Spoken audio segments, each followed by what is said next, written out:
Halo Sobat Asik, Beledukuwu, itulah saudara tua lumpur lapindo.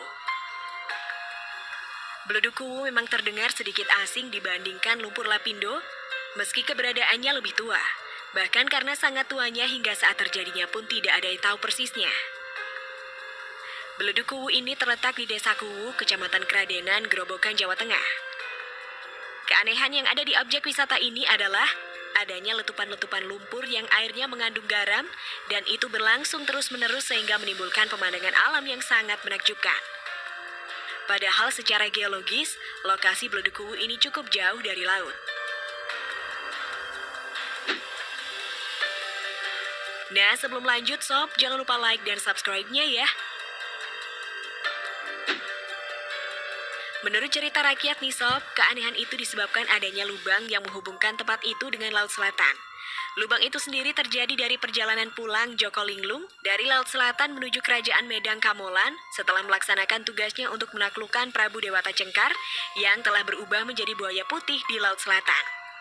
Dan hal itu dilakukan Joko Linglung yang berwujud ular naga sebagai syarat agar Joko Linglung diakui sebagai anaknya Aji Saka yang sebagai Raja Medang Kamulan ketika itu. Dari seorang kuncen, konon dahulu di kerajaan Medang Kamulan dikuasai oleh seorang raja bernama Prabu Dewata Cengkar. Dia adalah sosok raja yang sombong, serakah, dan ditakuti. Ia juga dikenal sebagai raja yang tidak bisa mati, sehingga tidak pernah kalah kala bertarung melawan musuh-musuhnya. Ia juga sering menarik upeti kepada rakyat semaunya. Jika ada yang membangkang, langsung dilenyapkan. Apabila ada prajurit yang tidak taat, langsung dipecat bahkan hingga dihukum mati. Konon Dewata Cengkar mempunyai ritual meminum darah manusia. Kesaktian raja itu menyebabkan dirinya tidak bisa dilenyapkan. Namun akhirnya datanglah seorang tokoh kesatria dari negeri Tibet bernama Aji Saka. Di tangan Aji Saka lah Dewata Cengkar kewalahan soal kadigdayan. Dan terjadi pertarungan hingga akhirnya Dewata Cengkar kalah. Tidak menyebabkan raja tersebut lenyap, dia hanya kalah bertarung. Cengkar kemudian melarikan diri ke Laut Selatan dan malih rupa menjadi bajul putih atau buaya putih. Aji Saka kemudian mengutus anaknya bernama Jaka Linglung untuk mengejarnya ke Laut Selatan. Jaka Linglung sendiri konon adalah merupakan sosok lelaki yang sakti mandraguna, namun ia mempunyai fisik buruk rupa dan mengerikan. Menurut kepercayaan masyarakat sekitar, Jaka Linglung digambarkan sebagai ular naga raksasa.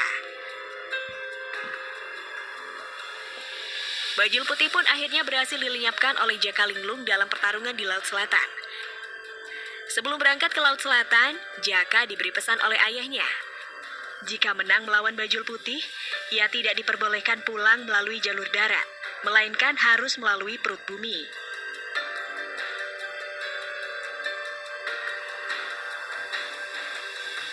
Jaka pun kemudian pulang sebagaimana pesan ayahnya, yakni melalui jalur bawah tanah. Begitu keluar, ia menyembul di daratan Desa Kuwu ini. Kubangan lubang tanah yang menyemburkan lumpur di lahan tanah tak kurang sekitar 40 hektar di Desa Kuwu. Inilah yang kemudian dipercaya sebagai tapak tilas makhluk mengerikan berwujud ular naga raksasa yang heroik tersebut mencari lokasi kerajaan bapaknya.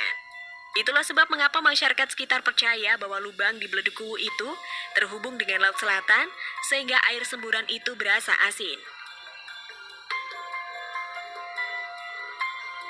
Masih menurut cerita kuncen, Lapindo di Porong Sidoarjo dan yang 2 tahun lalu muncul juga di Desa Betatu, Kabupaten Gresik, adalah tempat Joko Linglung tersesat mencari bapaknya Aji Saka.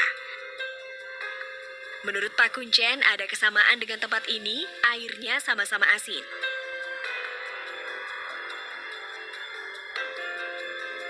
Adanya kandungan garam di tempat itu oleh masyarakat setempat dimanfaatkan untuk membuat garam secara tradisional dengan cara airnya dikeringkan. Ada juga yang membawa lumpur Beledukuwu untuk dibawa pulang dan konon lumpur itu buat lulur di kulit agar kulit terhindar dari penyakit kulit, juga diyakini bisa membuat lebih cemerlang bagi kulit yang sudah sehat.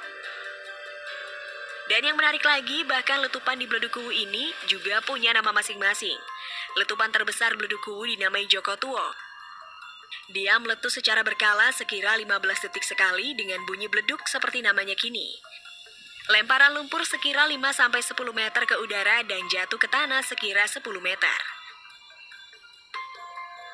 Sementara letupan terkecil disebut Roro-Denok, bunyinya lebih lemah. Kapasitas lemparan ke udara hanya 1-2 meter ke udara.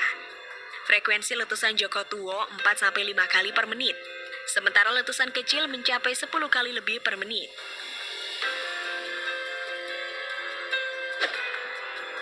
Nah, kalau Sobat Asik penasaran nih pada saudara tua Lapindo ini, datang saja ke Bleduku ya. Dan jangan lupa ajak-ajak Mimin. Gimana nih menurut pendapat Sobat Asik? Jangan lupa tulis komentar kalian di bawah ini ya.